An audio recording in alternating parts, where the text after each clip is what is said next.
Ô Vandique, você estava citando aí, né, de uma falta de decoro, sobre algumas gafes, sobre até mesmo a possibilidade de gerar uma falta de credibilidade ou de afetar a credibilidade. E a gente está vendo ao longo dos últimos dias aí uma série de memes, uma série de... Grande série. Uma grande série, daquelas de várias e várias temporadas, Paula. Uma grande série de memes contra o ministro Fernando Haddad, atrelando ou colando a imagem dele a de quem aumenta taxas, aumenta tributos, que eleva a carga tributária do país em qualquer instância, baixa, média, alta renda, o ministro é responsável pela alta das cobranças. Até que ponto isso fica numa questão mais humorística, mais de meme, mais de internet, quando fura a bolha, vai parar na Times Square e isso ganha uma relevância, uma repercussão tão grande, Vandique? Até que ponto isso pode, de fato, abalar a credibilidade do ministro Fernando Haddad e impedi-lo, né, de seguir nessa condução da política ou até mesmo fazê-lo repensar na condução da política? Olha, Felipe, de fato é um deboche total, um desrespeito, uma humilhação para o ministro. De fato, tem pouco a ser dito de positivo dessa situação. Isso mostra claramente que existe uma espécie de repulsa por parte de grande parte dos brasileiros com relação ao modelo de equilíbrio fiscal escolhido pelo ministro. Porque quando o ministro falou, e a gente apresentou e discutiu aqui no ambiente mais formal o que é o arcabouço fiscal e como a gente vai atingir o equilíbrio fiscal, né? E a gente falava muito que era de receita e isso não ia ficar de pé, o brasileiro médio não entende isso. Não ficou muito claro que é imposto e taxas. Que você, brasileiro médio, não é o rico, porque o rico paga pouco imposto.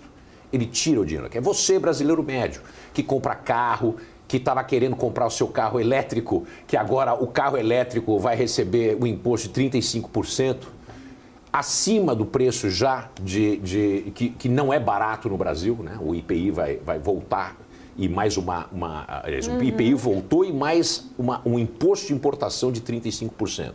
Quer dizer, é o brasileiro médio que perde. É o brasileiro médio que perde com tudo isso. Então, quando isso percola, né, e chega no bolso do brasileiro, e o brasileiro entende isso, sendo um dos povos mais criativos do mundo, porque o brasileiro, de fato, é muito criativo, né? Eu digo, o brasileiro é ignorante, porque tem uma péssima educação, mas é muito criativo, tá? Tudo que eu queria era fazer o seguinte: se a gente educar esse povo que é ignorante hoje com a criatividade que nós temos, a gente seria um povo, um país, uma nação muito diferente do que a gente é hoje. Mas esse povo agora resolveu mostrar de onde veio. E é assim que o brasileiro responde. O brasileiro brinca com a desgraça, mas essa brincadeira ácida com a desgraça é uma forma de revolta. Enquanto os franceses vão para as ruas e queimam os pneus, aquela coisa toda que a gente sabe, o brasileiro faz meme, faz deboche. Eu vou falar para vocês, de novo, eu nunca tive nenhuma predileção por Haddad. Quando eu vi Haddad no Ministério da Fazenda, eu falei, meu Deus do céu, né? Isso não pode dar certo. Passado o tempo, Haddad vem se provando a única voz da sanidade no governo. A pessoa que aplaca, né, as ideias mais malucas que podem vir, principalmente da ala política, que não tem nenhum respeito pelo equilíbrio fiscal, são pessoas ineptas em todos os aspectos, mas que influenciam Lula. Então, Haddad é aquela pessoa que está segurando a terra nas costas, né, a figura do Atlas, né, segurando a terra nas costas, e por isso ele ganhou o meu respeito. Não quer dizer que eu acho que seja um grande economista, mas eu digo, do que existe hoje no buffet, é isso que tem para hoje. Então, e o Haddad tem feito um bom trabalho nisso. Como não sobra nada, não pode cortar gasto, não pode fazer nada, as duas opções que ficam para o equilíbrio fiscal, que eu sempre repito aqui, é aumento de imposto ou inflação ou um mix dos dois, que é o que a gente tem visto. Não tem como escapar disso. Senão o país quebra, vira Argentina, quebra. Ah, tem reserva. Ah, tem reserva. Legal, reserva. Mexe na reserva para ver o que acontece. Vê o que acontece no câmbio. Não é assim que resolve o problema. Isso são questões técnicas que têm que ser resolvidas de maneira técnica. No entanto, esses memes todos vão minando essa credibilidade que o ministro ganhou. A capacidade de articular dentro e fora do Brasil. Quando você tem no Times Square o Haddad, né, vestido como ele estava botaram o rosto...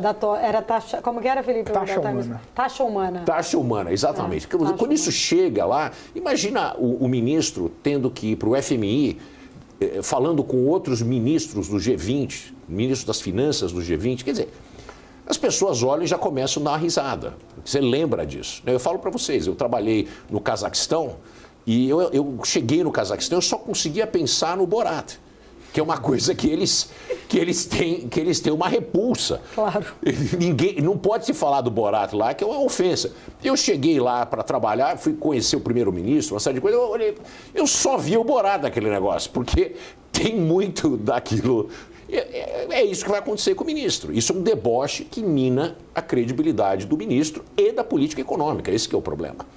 Mostra que o país, que o povo, começou a desacreditar. Quando você tem um povo que desacredita e existe muita pressão e fogo amigo contra o Haddad, a gente começa a ver o seguinte, cara, se ele não tem mais aquele poder. E outra coisa, tem uma razão por trás, tem um pano de fundo nisso. Toda essa turma da ala política que é contrária ao Haddad e contrária à postura do Haddad, fiscalista, preocupado com o equilíbrio fiscal, essas pessoas são, né, dentro do palácio, da corte petista, né, existem golpes palacianos um contra o outro. Então, como o Haddad é de fato o herdeiro de Lula e o mais provável candidato do PT em 2026, tem muita gente querendo puxar o tapete dele para que outras alternativas surjam nesse caminho para 2026. Então, Haddad não só é a voz da sanidade lá dentro, como também o próximo candidato PT. É isso que está acontecendo. Mas nessa posição de ter no cargo de ministro, e eu já disse isso aqui antes, um político, não um técnico, como era o caso do Paulo Guedes, que não tem pretensão de ser presidente, você acaba tendo esse tipo de deliberalidade. A esquerda disse ontem que a extrema-direita foi responsável por isso. Não tem nada de extrema-direita. No Brasil, a extrema-direita é mínima. Não existe extrema-direita no Brasil. São pequenos focos. Muitos dos memes foram feitos por pessoas, né, o Zé e a Maria da rua, que estão na internet e estão nas redes sociais fazendo bagunça e criando desta maneira uma forma de fazer um protesto e um protesto legítimo. O problema da esquerda e do PT é que eles não gostam de protesto contra eles. Eles acham que protesto e democracia é contra quem os venceu.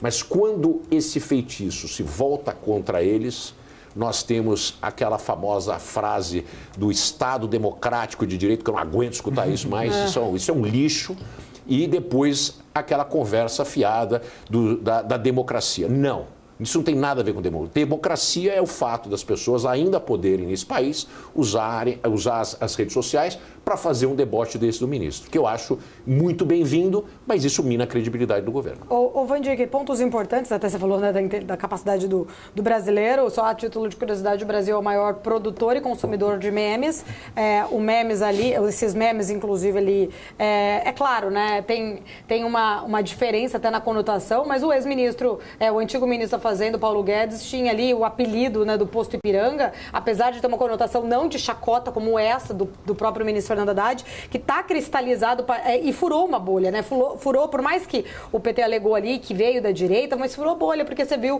inclusive, eleitores do PT também, né? Quando ele taxou as blusinhas, colocando memes. Você vê, de fato, a Faria Lima, né, que estava naquela situação, poxa, ainda bem que tem um Fernando Haddad ali para controlar o Lula, também, né, entrando aí na onda dos memes, veículos, trazendo isso, furou uma bolha política, parece que está cristalizada essa imagem mesmo, e você falou, né, desse ponto da credibilidade. Aí eu só ia puxar, né, o governo, ele criticou ontem, né, veio ali a Gleice falando, o Jorge Messias lá falando também do TCU, criticando, A ação do governo em relação a isso foi válida, na sua opinião?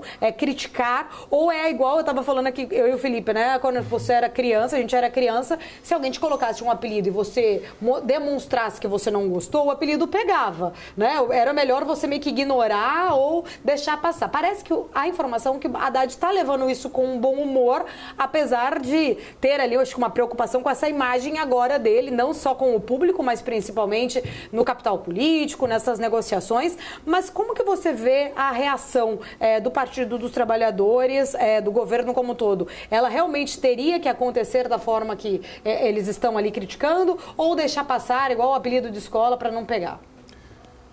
Paula, toda vez que a gente reclama é porque a gente acusa o golpe. Acusou o golpe no PT, obviamente. Agora, o que a Gleisi Hoffmann fala não pode ser levado em consideração nem escrito em palavras. A Gleisi Hoffmann